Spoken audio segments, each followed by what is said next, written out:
चलो अब दोबारा से मेरी बात सुन लो भाई। कल हमने एक न्यूटन्स फर्स्ट लॉ लिखा था। अब मेरी बात सुनो, कल हमने सबसे पहले पढ़ा था न्यूटन्स फर्स्ट लॉ। ठीक है, न्यूटन्स फर्स्ट लॉ में मैंने क्या कहा था कि भाई अगर लगने वाले सारे फोर्सेस का सम जीरो है बॉडी पे, तो बॉडी का स्टेट नहीं चेंज होगा। बॉडी का स्टेट ना चेंज होने का मतलब उसका इनर्शिया चेंज नहीं होगा। बात समझ में आ रही है? बात समझ में आ रही है? मैंने क्या कहा कि अगर, ध्यान सुन लो, अगर लगने वाले सारे फोर्सेस का सम जीरो है तो बॉडी का स्टेट चेंज नहीं होगा। ठीक है, स्टेट चेंज नहीं होगा मतलब इनर्शिया चेंज नहीं होगा। क्लियर है? इसी को हम ट्रांसलेटरी इक्विलिब्रियम भी कहते हैं। इसी को हम क्या कहते हैं? Translatory equilibrium. क्या कहते हैं बेटा?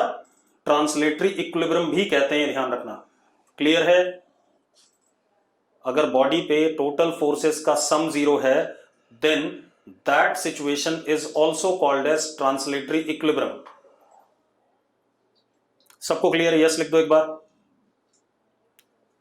ठीक, अब दूसरी बात मैंने क्या कहा कि भाई अगर लगने वाले सारे फोर्सेस का सम जीरो है then body does not change its state, या उसका इनर्शिया चेंज नहीं होता। इसी कंसेप्ट को हम कहते हैं ट्रांसलेटरी इक्विलिब्रियम भी कहते हैं। इक्विलिब्रियम मतलब सारे फोर्सेस का सम जीरो। ट्रांसलेटरी इसलिए कह रहा हूं क्योंकि फोर्स ट्रांसलेशन मोशन के लिए रिस्पॉन्सिबल होता है और टॉर्क रोटेशनल मोशन के लिए रिस्पॉन्सिबल होता है। क्लियर है? क्लियर है?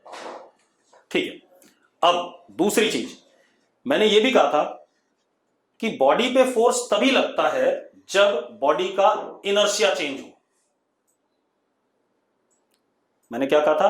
बॉडी पे फोर्स लगने का मतलब है बॉडी का क्या चेंज हो जाए? इनर्शिया चेंज हो। यस और नो? ठीक है, और इनर्शिया क्या था आपको याद होगा, कल मैंने बताया था मोमेंटम कहा था मैंने, लीनियर मोमेंटम। हाँ या ना?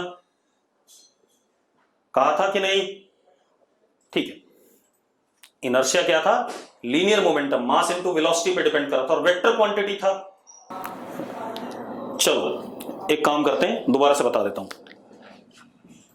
लिखो नहीं।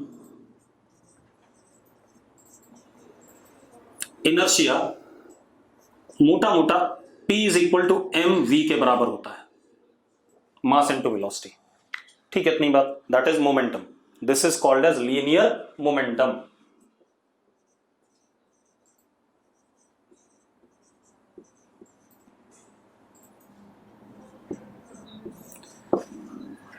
किसी क्वांटिटी का लीनियर मोमेंटम ज्यादा है तो हम कहेंगे उसका इनर्शिया ज्यादा है।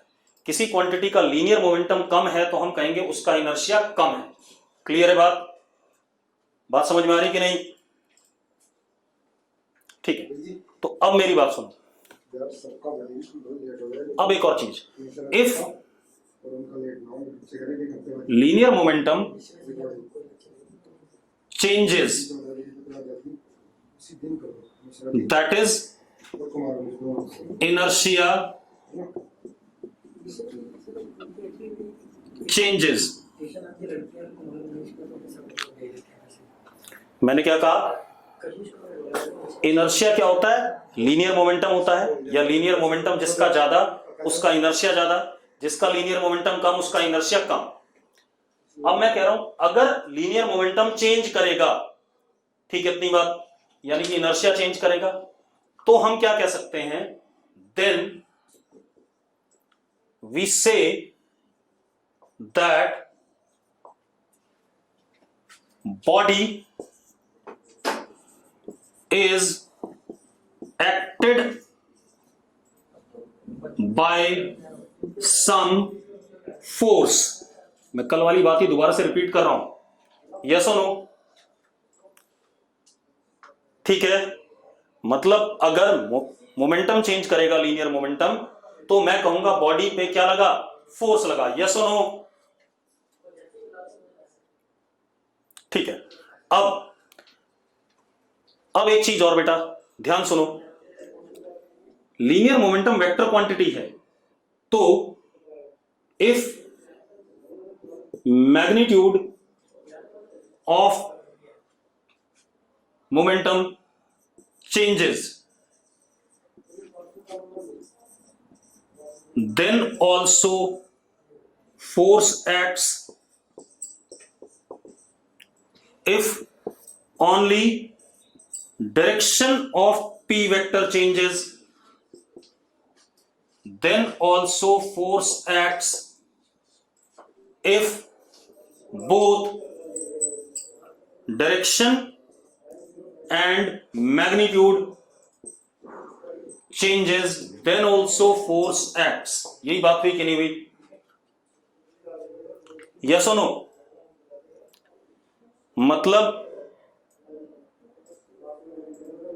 मतलब ये हो गया कि भाई अगर लीनियर मोमेंटम चेंज करेगा तो बॉडी पे फोर्स एक्ट करेगा, या इनर्शिया चेंज करेगा तो बॉडी पे फोर्स एक्ट करेगा। यस और नो? ठीक है। अब फिर हमने न्यूटन्स फर्स्ट लॉ की बात करी। न्यूटन्स फर्स्ट लॉ क्या कहता था कि अगर बॉडी पे कोई फोर्स नहीं लग रहा है तो बॉडी का स्टेट चेंज नहीं करेगा। स्टेट यानी कि इनर्शिया चेंज नहीं करेगा, यानी कि मोमेंटम चेंज नहीं करेगा। यस और नो? यस और नो? जल्दी बोलो। ठीक है। अब सेकंड लॉ में हमने क्या कहा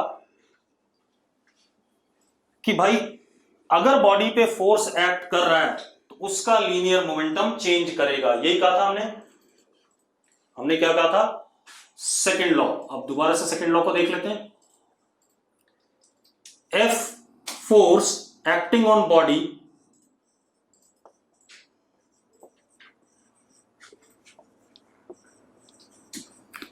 is proportional to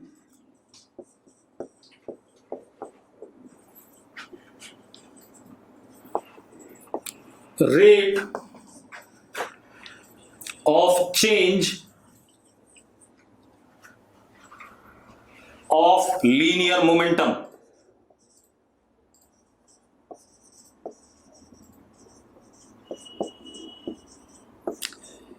with respect to time। यही बात आई कि नहीं आई?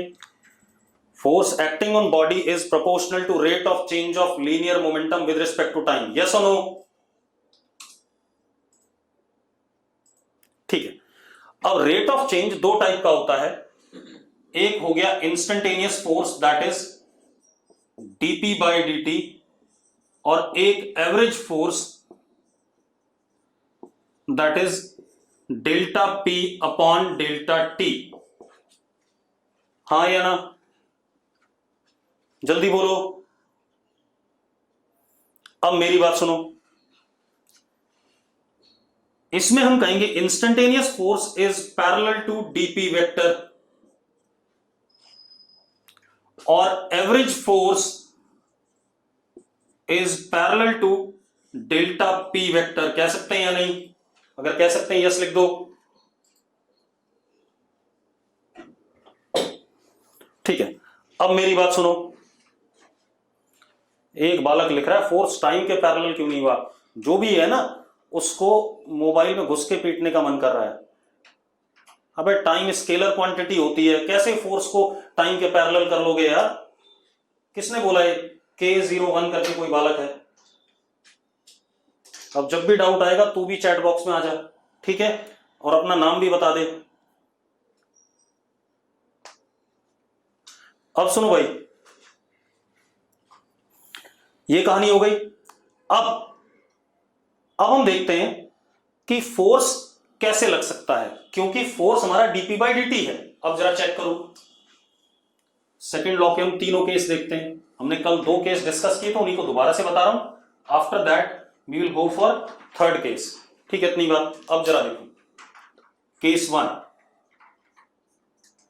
मैंने कहा F is equal to dp by dt। चलो केस 1 बाद में। F is equal to d upon dt linear momentum is mass into velocity, yes और नो? वही रिपीट कर रहा हूं, force is equal to D into linear momentum upon D T. ठीक है, इतनी बात, linear momentum is mass into velocity. अब मेरी बात सुनो, ध्यान सुनना। Case one, mass is constant, body का मास कांस्टेंट है। मतलब मैंने क्या करा, ये मार्कर उठाया, यहां से उठा के यहां ले आया, फोर्स लगाया मैंने इसके ऊपर, ठीक है, यहां से लेके यहां आया, फोर्स लगाया, लेकिन क्या इसका मास बदला भाई नितेश? नितेश, मास बदला इसका? नहीं बदला, तो मास कांस्टेंट है। ठीक है, तो अब F इज इक्वल टू, अगर मास कांस्टेंट है तो डेरिवेटिव में से वो बाहर आ जाएगा, m बाहर, dv अपॉन dt, तो force is m dv by dt, और dv अपॉन dt को आप जानते हो क्या लिख सकते हो, मास इंटू एक्सेलरेशन लिख सकते हो कि नहीं, dv बाई dt को एक्सेलरेशन। अब यहां से क्या कंक्लूड हो रहा है, F आपका पैरेलल है किसके, या तो dv वेक्टर के, या पैरेलल है किसके, एक्सेलरेशन वेक्टर के। इतनी बात क्लियर, तो यस लिख दो फटाफट। चलो अब आगे बात करते हैं। दूसरा केस, आप सब ने दिवाली पे चरखी जलाई होगी, जलाई है चरखी सबने? हाँ या ना? हाँ। अब चरखी देखो क्या होता है, चरखी में ऐसे रोल्स होते हैं, रोल्स में फास्फोरस भरा होता है, मतलब जिसे बारूद कहते हो आप, ठीक है, फास्फोरस सा कुछ भरा होता है, केमिकल। ठीक, अब जरा देखो, जब आप उस फास्फोरस को इग्नाइट करते हो, ठीक है, तो बारूद जब जलता है तो इधर से, क्योंकि आगे फास्फोरस भरा हुआ, जगह नहीं मिलती, इधर से गैस एग्जॉस्ट होती है, या वो जल के हिस्सा इधर की तरफ एग्जॉस्ट होता है। तो ये घूमता कैसे है, उल्टी डायरेक्शन में, ऐसे घूमता है। यस और नो? यस और नो? ठीक है, मतलब कोई ना कोई फोर्स जरूर लग रहा है इसको, जो इसको ऐसे घुमाने की कोशिश कर रहा है। दूसरा, दिवाली का एग्जांपल ले लेते हैं। रॉकेट है आपके पास, थोड़े मोटे वाले जो रॉकेट होते हैं, ये वाले जो 3-4 साउंड करने वाले होते हैं, जब ये आप इसे इग्नाइट करते हो तो पीछे से, यहां से जो मसाला जलता है उसकी वजह से गैस का एग्जॉस्ट होता है पीछे की तरफ, तो इस पे ऊपर की तरफ क्या लगता है, फोर्स लगता है। यस और नो? यहां से गैस निकल रही है और ऊपर की तरफ इस पे क्या लग रहा है, फोर्स, और ये ऊपर उड़ जाता है। ठीक है, आ रहा हूं, सारी बात, चिंता ना करो, अभी कुछ लिखो नहीं। ठीक है, अब मेरी बात सुनो, सेम वे, अब मेरी बात सुनो, यहां पर मैंने एक फायर ब्रिगेड वाला होस पाइप पकड़ा, मैंने पकड़ रखा है, नोजल मैंने खोल दी, अब ये पानी सीधे बाहर निकल रहा है, कितने से, V से, पानी V से निकल रहा है। मैंने इसके सामने नीतीश को खड़ा कर दिया, ठीक है भाई, नीतीश मान को खड़ा कर दिया। अब एक बात बताओ, नीतीश, चोट लगेगी कि नहीं लगेगी पानी पड़ने पे? लगेगी। ठीक है, अब वो चोट क्यों लग रही है, पहले ध्यान सुनो। Velocity of water is constant, क्योंकि नोजल एक बार आप जितना खोल दे तो उसी के हिसाब से कांस्टेंट है या नहीं, पहले बताओ मुझे।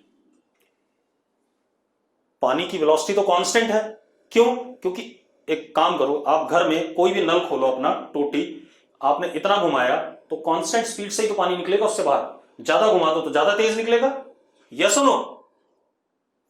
तो एक बार अगर नोजल आपने फिक्स कर दी तो इसका मतलब वेलोसिटी कांस्टेंट हो गई, ठीक है, लेकिन नीतीश के ऊपर पानी पड़ता ही जा रहा है, तो मान लो पहले सेकंड में 1 kg पड़ा, अगले सेकंड में भी 1 kg पड़ा, अगले सेकंड में भी 1 kg पड़ा, तो नीतीश के ऊपर रेट ऑफ फ्लो ऑफ मास है या नहीं, पहले बताओ। मास पड़ता जा रहा है कि नहीं पड़ता जा रहा लगातार ऐसे? ठीक है, तो इसके ऊपर जो फोर्स लग रहा है वो इस वजह से लग रहा है क्योंकि इसके ऊपर मास पर यूनिट टाइम हिट करता जा रहा है, मतलब मास टाइम के साथ क्या कर रहा है, वेरी कर रहा है। मास टाइम के साथ क्या कर रहा है, वेरी कर रहा है। यस और नो? ठीक है, तो अब जरा देखो, अब क्या कहानी है, वेलोसिटी तो कांस्टेंट हो गई केस 2 में, but there is rate of flow of mass. तो केस 2 क्या हो गया, v vector is constant but there is rate of flow of mass, मतलब mass per unit time flow कर रहा है। तो इस केस में वेलोसिटी कांस्टेंट है, बाहर आ जाएगा इंटीग्रेशन से, dm अपॉन dt। ये फोर्स आ गया, आगे कि नहीं आ गया, आ गया भाई।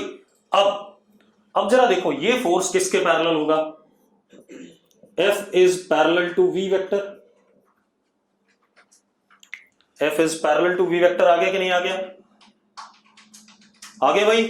चलो अब इतनी बात हो गई, अब आते हैं हम इसी का केस 3। ठीक है, अब केस 3 पे आते हैं। गौरांगी कह रही कैसे, लड़की dm by dt is a scalar quantity. Gaurangi what is dm by dt, जरा बताना Gaurangi. Mass per unit time, mass is also scalar and time is also scalar. तो some vector is scalar number times vector quantity, तो both vectors are what, parallel to each other or not.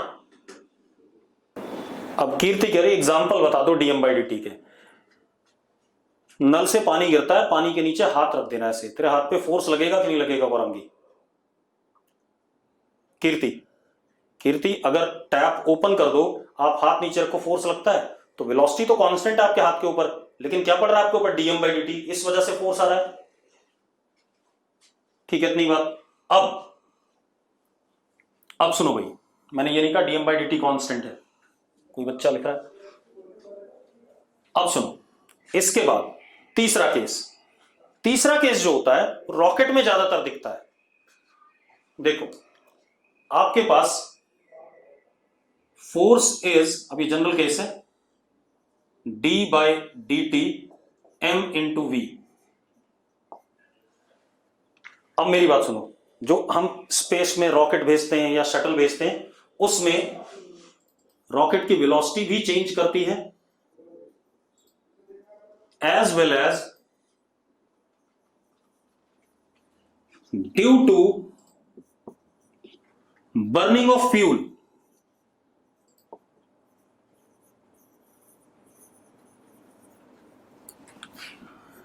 Mass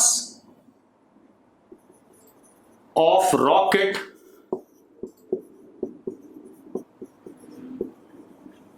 changes with time. हाँ या ना? एक बात बताओ, जब rocket space में भेजते हैं तो रॉकेट की वेलोसिटी तो चेंज कर ही रही है, एज वेल एज उसका मास भी फ्यूल के जलने की वजह से क्या करता है, चेंज करता है। हाँ या ना? जल्दी बोलो भाई। अब किसी ने बोला कार में भी होगा, ये बताता हूं भाई, कार में भी होता होगा, बता रहा हूं, परेशान ना हो। ठीक है, अब एक काम करो, तो दोनों वेरिएबल हैं तो प्रोडक्ट रूल लगेगा। तो F इज इक्वल टू, पहले हमने m कांस्टेंट मान लिया, प्रोडक्ट रूल में dv बाय dt, दो फंक्शन हो गए, plus v dm by dt। ये टोटल फोर्स होगा या नहीं होगा? थर्ड केस में ये टोटल फोर्स होगा या नहीं, जल्दी बताओ। अब अगर हम ऐसे देख लें कि ये हो गया m dv बाय dt वाला फोर्स, मतलब dv इस डायरेक्शन में, और ये हो गया हमारा v dm बाय dt वाला फोर्स। तो इन दोनों वेक्टर्स का रिजल्टेंट हमारा f है या नहीं, ये पहले बताओ मुझे।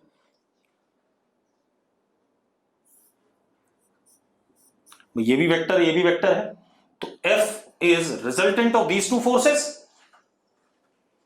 यस और नो? सबको क्लियर? तो यस लिख दो भाई एक बार। तो केस 1 और केस 2 जब दोनों होंगे तो ये वाला केस बन जाएगा। तब हम m dv by dt अलग से वेक्टर निकालेंगे, v dm by dt अलग से निकालेंगे, दोनों का क्या कर देंगे, वेक्टर सम कर देंगे। रुद्र कुछ कह रहा भाई, रुद्र देख मास और वेलोसिटी दोनों चेंज कर रहे थे, मुस्कान और रुद्र देखो भाई मास और वेलोसिटी दोनों चेंज कर रहे थे, तो मैंने डिफरेंशिएशन का प्रोडक्ट रूल लगाया, m constant derivative of second function constant derivative of first function. तो ये वेक्टर, ये वाला वेक्टर प्लस ये वाला वेक्टर आया कि नहीं आया, मैंने मान लिया पहला वाला वेक्टर इधर की तरफ है m dv by dt, दूसरा वाला इधर की तरफ है, तो जो रिजल्टेंट है वो इन दोनों का वेक्टर सम आएगा कि नहीं आएगा पैरेललोग्राम लॉ से। ठीक है, अब ये कहानी हो गई। ठीक है, तो ये हमारे पास हो गया, क्या कहते हैं, अब अंश कह रहा है अगर m और v दोनों कांस्टेंट हो जाए तो निकम्मे आदमी, अगर m और v दोनों कांस्टेंट हो गए तो मोमेंटम कांस्टेंट हो गया, इनर्शिया चेंज नहीं कर रहा है, तो फोर्स क्यों लगेगा भाई, अंश।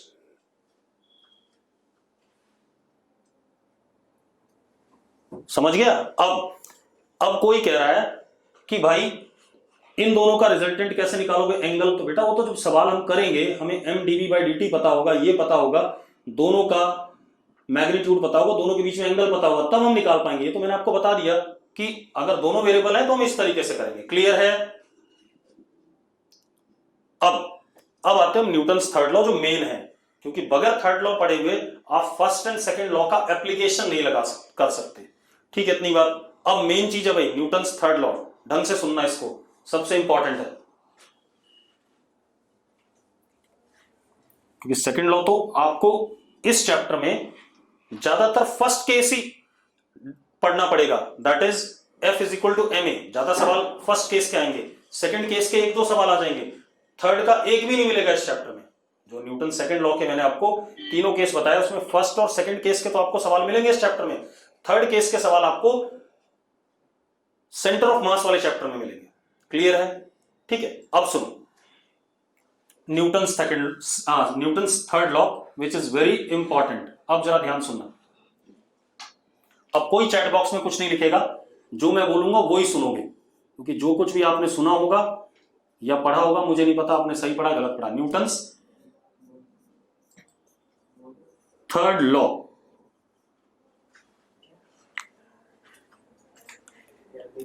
अब सुनो भाई, थर्ड लॉ पढ़ने से पहले मैं एक चीज बता दूं,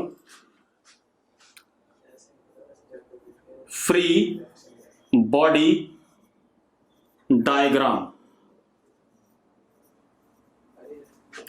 या FBD, फ्री बॉडी डायग्राम। ठीक है, अब मेरी बात सुनो, फ्री बॉडी डायग्राम क्या होता है, हमें कोई सिस्टम गिवन होगा, उसमें दो तीन बॉडीज होंगी। ठीक है, उस सिस्टम में जो दो तीन बॉडीज हैं उन पे कितना फोर्स लग रहा है और किधर की तरफ लग रहा है, डायरेक्शन ऑफ दैट फोर्स, उसको पिक्टोरियली रिप्रेजेंट करने को हम फ्री बॉडी डायग्राम कहते हैं। उसको पिक्टोरियली रिप्रेजेंट करने को हम फ्री बॉडी डायग्राम कहते हैं। क्लियर है। तो जैसे मैं बताऊं, मान लो ये मार्कर है, मैंने ऐसे छोड़ दिया, तो ये मार्कर जब हवा में था तो इस पे एक ही फोर्स लग रहा था mg, that is downward.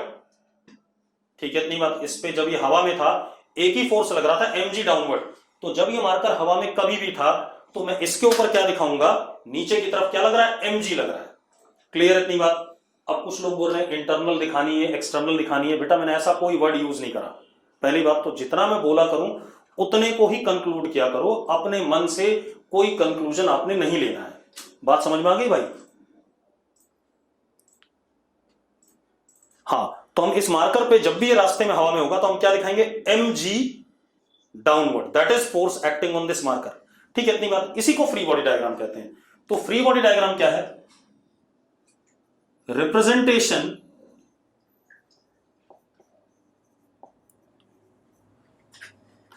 Of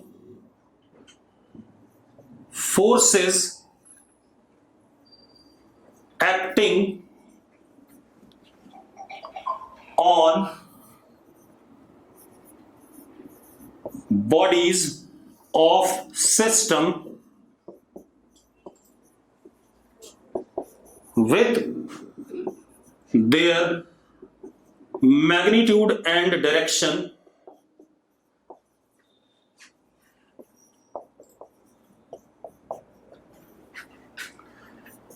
pictorially, इसको हम क्या कहते हैं? फ्री बॉडी डायग्राम कहते हैं। ठीक है, कि जितनी भी बॉडीज आपके सिस्टम में हैं उन पे कितने फोर्सेस लग रहे हैं, किधर की तरफ लग रहे हैं और कितने मैग्नीट्यूड के लग रहे हैं, उसको पिक्चर से रिप्रेजेंट करने को हम फ्री बॉडी डायग्राम कहते हैं। मैं एक सिंपल सा एग्जांपल ले रहा हूं। ये ग्राउंड है, पिक्टोरियल मतलब पेपर पे पिक्चर बना करके। अब वो कह रहा है पिक्टोरियल का मतलब क्या होता है। ठीक है, चलो ये मेरे पास ग्राउंड है। ग्राउंड के ऊपर मैंने एक ब्लॉक रख दिया, मास m का, चुपचाप से पड़ा हुआ है। आप ऐसे समझ लो, मैं खुद एक ब्लॉक हूं, मैं ग्राउंड के ऊपर चुपचाप से खड़ा हूं। बात समझ में आ गई? मैं अपने आप को एक ब्लॉक कह देता हूं, मैं ग्राउंड के ऊपर चुपचाप से खड़ा हूं। क्लियर है? अब सबसे पहला वर्ड आता है सिस्टम।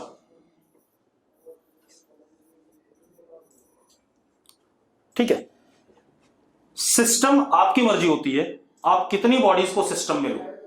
जैसे यहां पर ब्लॉक प्लस ग्राउंड, इन दो को मैंने क्या माना? सिस्टम माना। ब्लॉक प्लस ग्राउंड को मैंने क्या माना? सिस्टम। अरे क्लियर है? क्लियर बेटा? भाई दो चीजें हैं, ब्लॉक एंड ग्राउंड, तो इनको मैंने सिस्टम मान लिया। ठीक है, ब्लॉक रेस्ट पे है, बता रखा मैंने आपको, चुपचाप से पड़ा हुआ है, हिल नहीं सकता। ठीक है भाई, ये देखो ना यार, मेरा ये देखो, मेरा हाथ ये ग्राउंड है, इसके ऊपर मैंने मोबाइल रख दिया, तो हैंड क्या हो गया? ग्राउंड, और मोबाइल क्या है? ब्लॉक है। ठीक है भाई, ये ऐसा कुछ हो गया। तो सिस्टम में कौन कौन है? Ground and block. क्लियर है भाई? Ground and block. अब मेरा काम क्या है? मेरा काम है इन दोनों ब्लॉक पे और ग्राउंड पे लगने वाले सारे फोर्सेस को पिक्टोरियली रिप्रेजेंट करना। कौन कौन से फोर्स ब्लॉक पे लग रहे हैं, कौन कौन से फोर्स ग्राउंड पे लग रहे हैं, और किधर की तरफ लग रहे हैं, ये सारी बातें रिप्रेजेंट करना। क्लियर है इतनी बात? अरे ठीक है भाई, चलो अब सबसे पहला काम क्या करते हैं हम? अरे बता रहा हूं, अभी तो मैंने कुछ लिखा ही नहीं। सबसे पहला काम क्या होता है? अगर आप रिप्रेजेंटेशन प्रॉपर चाहते हो तो आप क्या करोगे? जहां पर भी कॉन्टैक्ट है, पहला तो हम सिस्टम आइडेंटिफाई करेंगे। फर्स्ट स्टेप हो गया आइडेंटिफाई सिस्टम, और इस सवाल के लिए सिस्टम क्या? Block plus ground. दूसरा, separate all bodies of system slightly so that forces individually acting on them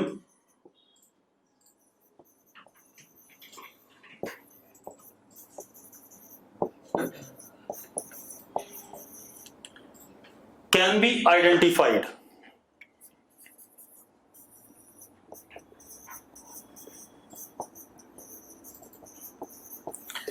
इन जितने भी आपके पास सिस्टम में बॉडीज हैं उनको हल्का हल्का सेपरेट कर लो।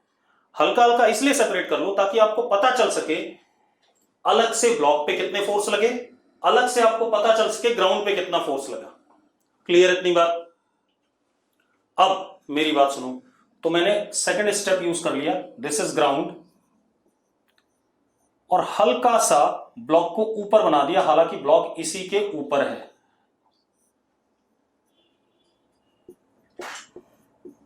ब्लॉक है ग्राउंड के ऊपर, लेकिन मैं सिर्फ ये दिखाने के लिए कि भाई ब्लॉक और ग्राउंड पे अलग अलग फोर्सेस जानने के लिए मैंने इनको हल्का सा सेपरेट कर लिया। इतना क्लियर है? ये स्टेप्स हैं किसको बनाने के? फ्री बॉडी डायग्राम को बनाने के। तो सेकंड स्टेप यही है, जो जो आपके कॉन्टैक्ट वाली बॉडीज हैं उनको हल्का सा आप सेपरेट कर लो। ठीक है, अब मेरा सवाल क्या है, अब सब लोग चैट बॉक्स में आ सकते हैं भाई, ठीक है, इतनी बात। अब मेरा सवाल यह है, ब्लॉक पे कौन कौन से फोर्सेस लगेंगे, बताओ भाई। ब्लॉक पे क्या लगेगा, सबसे पहले बता दो मुझे। ब्लॉक पे mg लगेगा, कुछ लोग कह रहे हैं mg लगेगा, और किधर की तरफ लगेगा ये भी बता दो भाई। ब्लॉक पे पहले mg की बात कर ले, ब्लॉक पे mg लगेगा डाउनवर्ड, क्लियर है। चलो, ब्लॉक पे mg लग गया downward, this is what gravitational force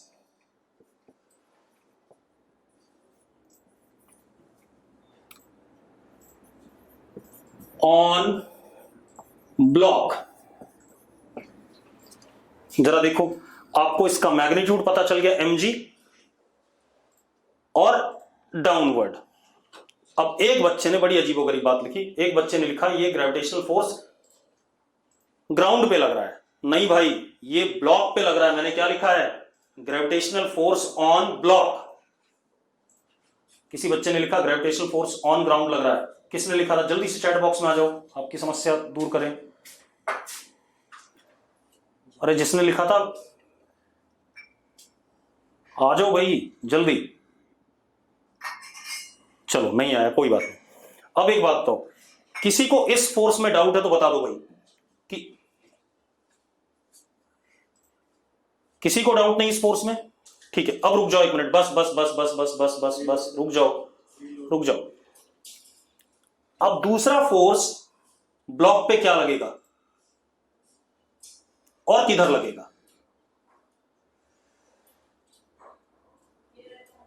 दूसरा फोर्स क्या लगेगा और किधर लगेगा।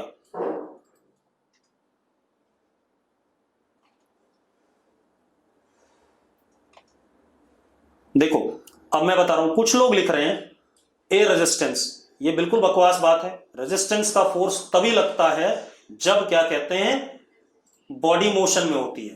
पहली बात ये कट गई। फ्रिक्शन का फोर्स अभी हम बात नहीं करेंगे, ना लग रहा है, अभी लग ही नहीं रहा फ्रिक्शन का फोर्स, क्योंकि फ्रिक्शन का फोर्स भी बगैर मोशन के, रिलेटिव मोशन के नहीं लगता है।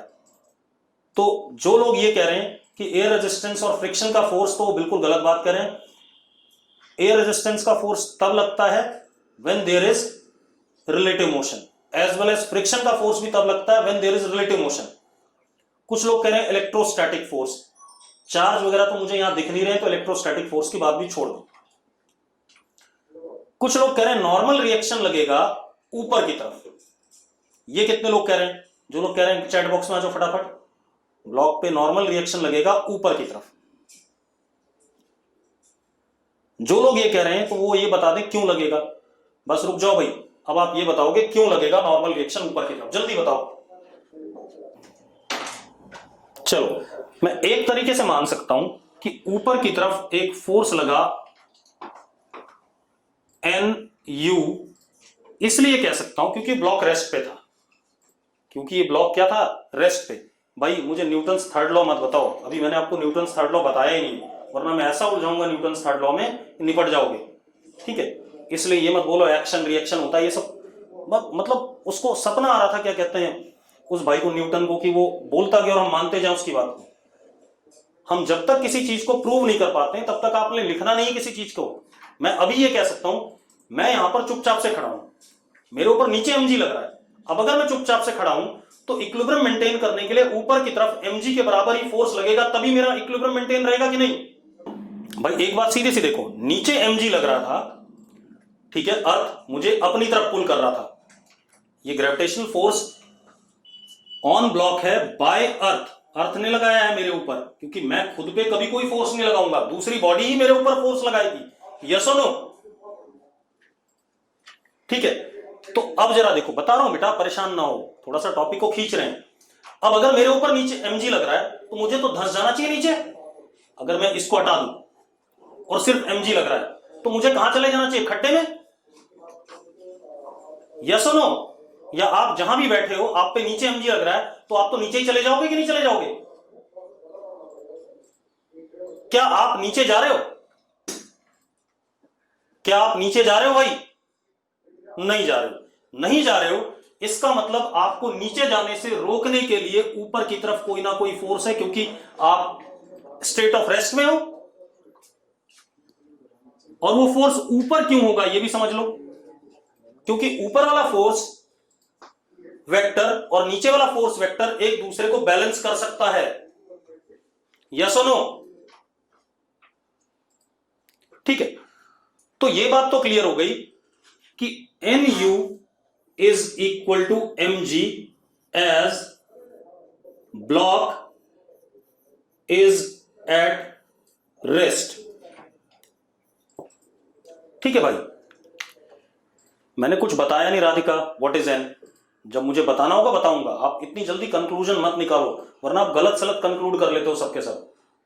मैंने क्या कहा, क्योंकि ये ब्लॉक रेस्ट पे है, mg नीचे लग रहा है, तो उतना ही फोर्स ऊपर लगेगा, तभी ये रेस्ट पे आ पाएगा। यस और नो?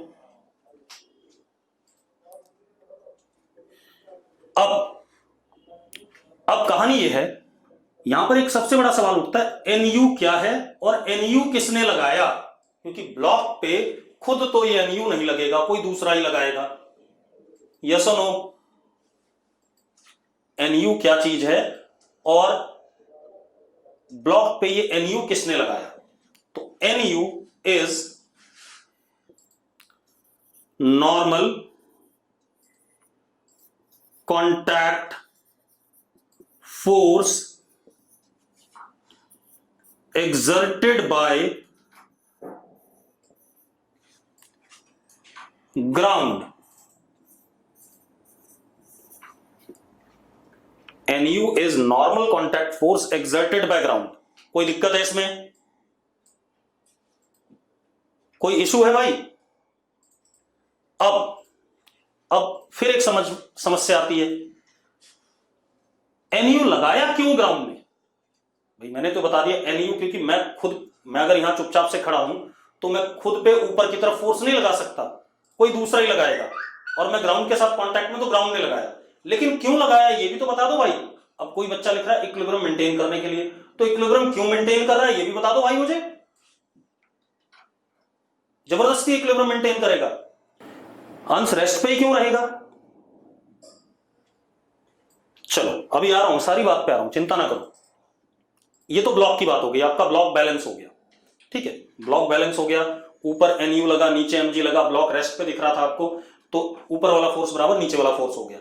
ठीक है, इतनी बात। अब ग्राउंड पे कौन सा फोर्स लगेगा, कोई बताएगा भाई? देखो भाई, अगर मैं यहां पर खड़ा हूं तो मैं ग्राउंड को दबा रहा हूं या नहीं दबा रहा हूं, पहले बता दो मुझे। दबा रहा हूं या नहीं?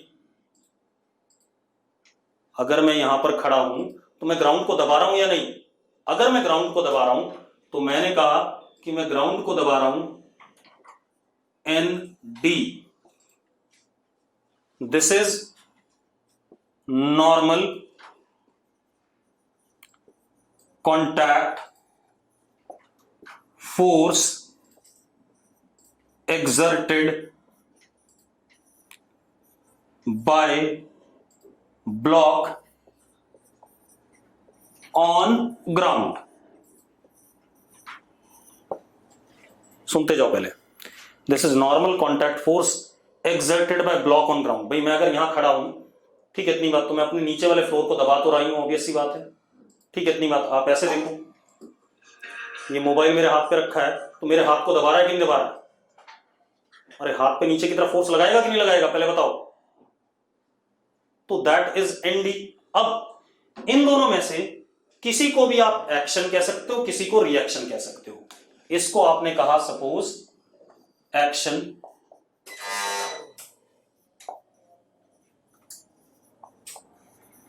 तो आप इसको क्या कहोगे? रिएक्शन। या अगर इसको रिएक्शन कहते हो तो इसको क्या कहोगे? एक्शन। इस टाइप का। इनमें से तनिषा कह रही है ग्राउंड पे ग्रेविटेशनल फोर्स क्यों नहीं लगा। तनिषा अभी मैंने कंप्लीट नहीं किया है, परेशान ना हो, बहुत बड़ा खेल है। हम आधा अधूरा खेल पढ़ते हैं किसी भी किताब में, जब हम बड़ा खेल पढ़ेंगे तो अभी आपको पता चलेगा क्या खुल रहा है। ठीक है, रुक जाओ। नॉर्मल कॉन्टैक्ट फोर्स जो लगा, उनमें से किसी एक को एक्शन कह दो, किसी एक को रिएक्शन कह दो। कह सकते हैं, कह सकते हैं भाई, मैंने ऐसी नाम ले दी। अब मेरी बात सुनो, न्यूटन्स थर्ड लॉ कहता है action reaction are equal in magnitude and opposite in direction. ऐसे ही पढ़ा है आपने कि नहीं पढ़ा है? आपने क्या पढ़ा है? न्यूटन्स थर्ड लॉ कहता है action and reaction are equal in magnitude and opposite in direction. पढ़ा है कि नहीं पढ़ा है? बिल्कुल। अब एक बात तो, अगर यहां देखो तो ये दोनों अपोजिट डायरेक्शन में है या नहीं है? एन यू और एन डी अपोजिट डायरेक्शन में है या नहीं? जल्दी बताओ मुझे, क्या ये इक्वल है मैग्नीट्यूड में? क्या ये इक्वल है? एन यू तो मुझे पता है mg के बराबर है, क्या मैं ये कह सकता हूं N D is also mg? ये बता दो मुझे।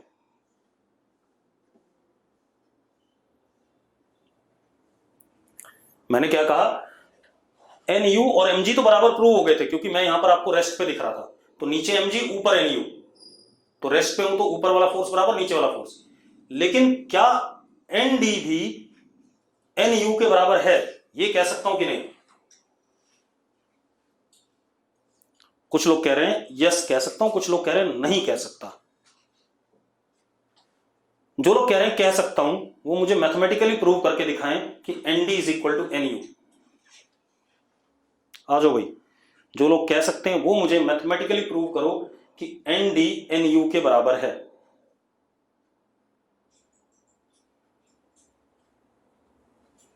कर सकते हो? मैथमेटिकली वर्ड यूज करा मैंने, लॉजिक नहीं।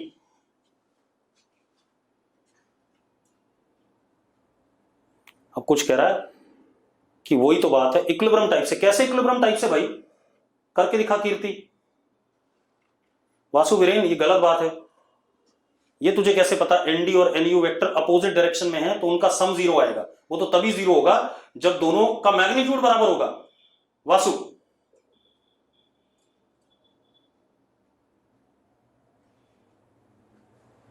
चलो अब इसी को हम दूसरे तरीके से देखते हैं। इतनी बात हो गई, अब मैं मेन बात पे आ रहा हूं। ये तो मैंने जो आप किताबों में पढ़ते हो उसकी बात कर रहा हूं। वहां पर ऐसे ही लिख देते हैं एनडी और एनयू बराबर हैं, एक्शन और रिएक्शन बराबर हो गया, अपोजिट डायरेक्शन में हो गया, इसलिए न्यूटन्स थर्ड लॉ वैलिड हो गया। लेकिन अब मैं आपको मेन बात बता रहा हूं। पहले ये वाली बात हम साइड में लिख लेते हैं। ये हमारे पास mg, ये ब्लॉक पे लगा mg, ये mg लगाया ग्राउंड ने किसके ऊपर? ब्लॉक पे नीचे की तरफ।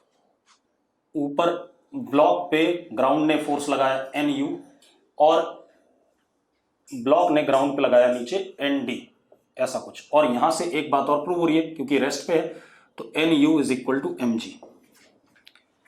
ठीक है, अब एक काम करते हैं, इसको थोड़ा सा ब्रॉडर व्यू में देखते हैं। ये हमारा अर्थ है। अर्थ गोल होता है,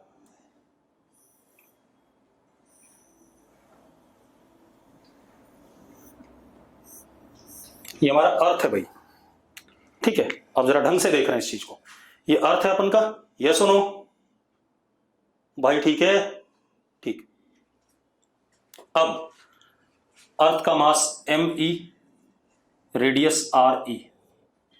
इस अर्थ के ऊपर कहीं पर ये ब्लॉक रखा हुआ था कि नहीं? अर्थ के ऊपर ही कहीं ब्लॉक रखा था कि नहीं? हाँ या ना? रखा था। ठीक है, रख देता हूं मैं। नितिश मान, देवांश, पारस चावला, ये लोग आ जाओ। मैंने ब्लॉक को यहां रख दिया, ब्लॉक को यहां रख दिया। नितिश, पारस और देवांश, ये लग नहीं रहा ब्लॉक नीचे गिर जाएगा? नितिश, पारस कह रहा है यस सर गिर जाएगा, देवांश भी कह रहा है गिर जाएगा, चंदन कुमार कह रहा नहीं गिरेगा। ठीक है, देवांश भी कह रहा नहीं गिरेगा, तो देवांश होशियार हो गया। पारस और नितिश अभी भी उसी स्थिति में। अब एक धरती गोल होती है तो कहीं ना कहीं नीचे भी तो लोग रहते होंगे यार। कौन है ये? पारस,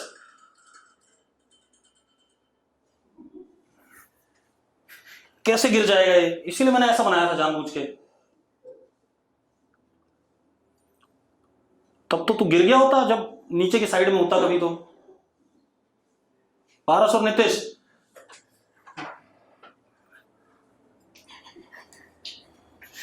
गिर जाए। चलो अब मैं स्पेस में पहुंच जाएगा, ठीक है, तो कहीं नहीं गिरेगा।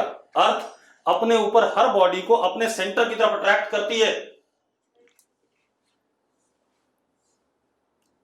पारस और नीतीश जल्दी आ जाओ भाई, ठीक है। अब ठीक है, चलो अब हमने क्या करा, ब्लॉक को यहां रख दिया। थोड़ा सा इनको भी समझ में आ जाए, पारस और नीतीश को, वरना गिर जाते दोनों। यहां रख दिया अर्थ के ऊपर, ठीक है। अब आपको 9th-10th में एक ग्रेविटेशनल फोर्स ऑफ अट्रैक्शन का फॉर्मूला पढ़ाया गया होगा, G m1 m2 upon r square. पढ़ाया कि नहीं पढ़ाया?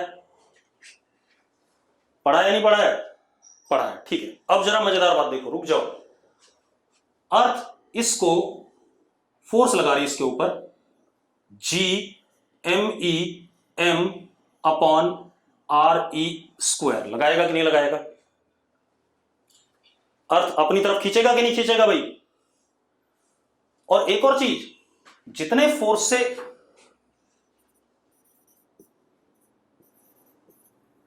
m1 m2 को खींचता उतने से m2 m1 को खींचता, ये भी पढ़ा था हमने। तो अर्थ को भी इतने ही फोर्स से ब्लॉक अपनी तरफ अट्रैक्ट करेगा। यस और नो? वासु, सार्थक,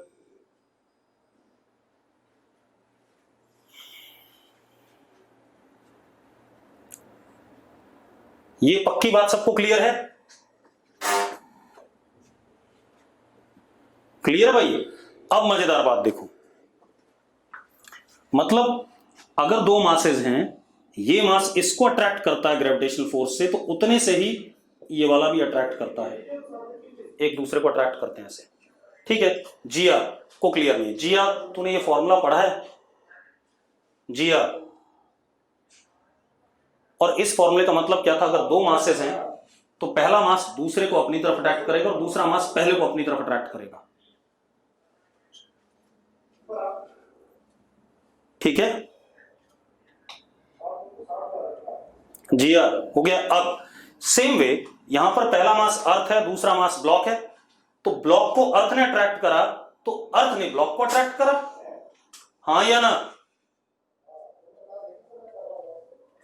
ब्लॉक ने अर्थ को अट्रैक्ट करा तो अर्थ ने ब्लॉक को अट्रैक्ट करा बराबर फोर्स से, लेकिन डायरेक्शन अपोजिट है।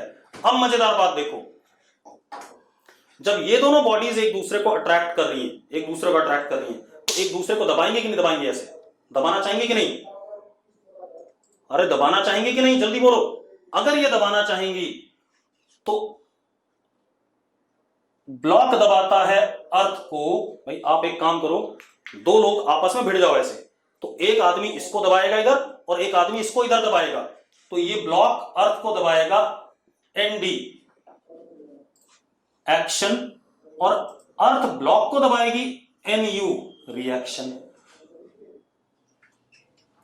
ठीक है भाई? अरे क्लियर है? अब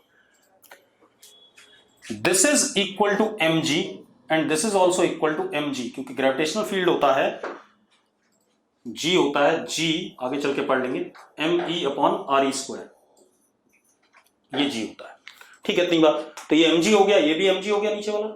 यस और नो? यस और नो?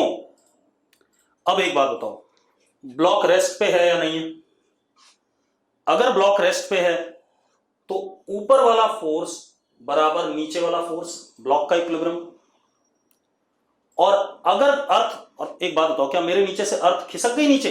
अर्थ भी तो रेस्ट पे है, यस और नो? तो भैया अर्थ पे नीचे वाला फोर्स बराबर ऊपर वाला फोर्स, तो N D is equal to M G, तो N D is equal to N U आ गया मैग्नीट्यूड में। आ गया कि नहीं आ गया? आ गया भाई, सबको क्लियर है? अब मतलब action reaction are equal in magnitude opposite in direction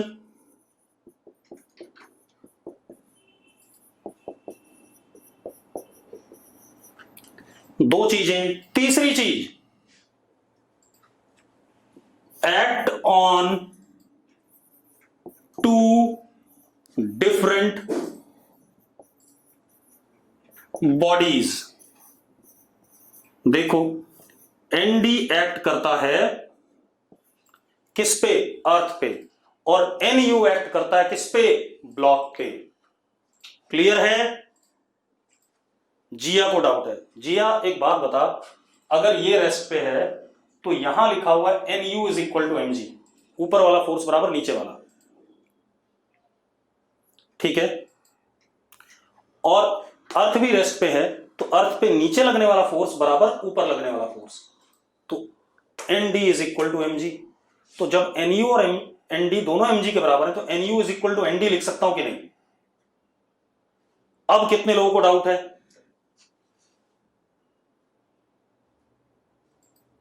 अब कितने लोगों को डाउट है? No doubt. बेटा सीधी सी बात है, अब हम बाद में क्या करते हैं, इसी एन को, एन डी और एन यू को एक नए अल्फाबेट से डिनोट कर देते हैं, एन से। तो इसको हमने क्या दिया? एन, और इसको भी हमने क्या दिया? एन। लेकिन एक चीज जरूर ध्यान रखना, ब्लॉक पे लगने वाले को अगर मैं एक्शन कहता हूं तो ग्राउंड पे लगने वाले को रिएक्शन कहूंगा, और अगर इसको एक्शन कहता हूं तो उसको रिएक्शन कहूंगा। अब कुछ लोग कह रहे हैं अगर ब्लॉक चलेगा तब, भाई जब चलेगा तो उसके भी फ्री बॉडी डायग्राम बनाऊंगा। अभी इतना तो कर लो, इतना समझाने में मुझे इतना टाइम लग गया। कर्तव्य तेरा डाउट क्या, तू भी बता दे भाई, जल्दी बता। सिर्फ डाउट मत लिखा करो, डाउट के बारे में भी लिख दिया करो। रुद्र कह रहा है अर्थ रोटेट करती है। भाई इनर्शियल फ्रेम है, अर्थ के रोटेशन का कोई लेना देना नहीं है आपसे, अभी उस चीज को छोड़ दो। देवांश मैंने पहले कहा था एयर का रेजिस्टेंस अभी नहीं लगेगा जब तक बॉडी रेस्ट पे है। कर्तव्य, सत्यम तू बता तेरा क्या डाउट है? सत्यम जल्दी डाउट बताओ। सर व्हाई डू वी से force balance each other not cancel each other? बेटा ये दो डिफरेंट बॉडीज पे लगने वाले फोर्सेस हैं। एक मिनट, अब रुक जा। तो इसको अलग से पढ़ रहा था, ये एक बॉडी है और ये दूसरी बॉडी है। तो अगर तू डिफरेंट बॉडीज पे लगने वाले फोर्सेस पढ़ रहा है तो ये दोनों फोर्स एक दूसरे को कैंसिल कर रहे हैं ना भाई, सत्यम, ठीक है? और ये दोनों फोर्सेस एक दूसरे को कैंसिल कर रहे हैं। क्लियर है? We can not say that ND and NU are cancelling each other because they are acting on two different bodies, ठीक है? बाकी हम कल करेंगे भाई।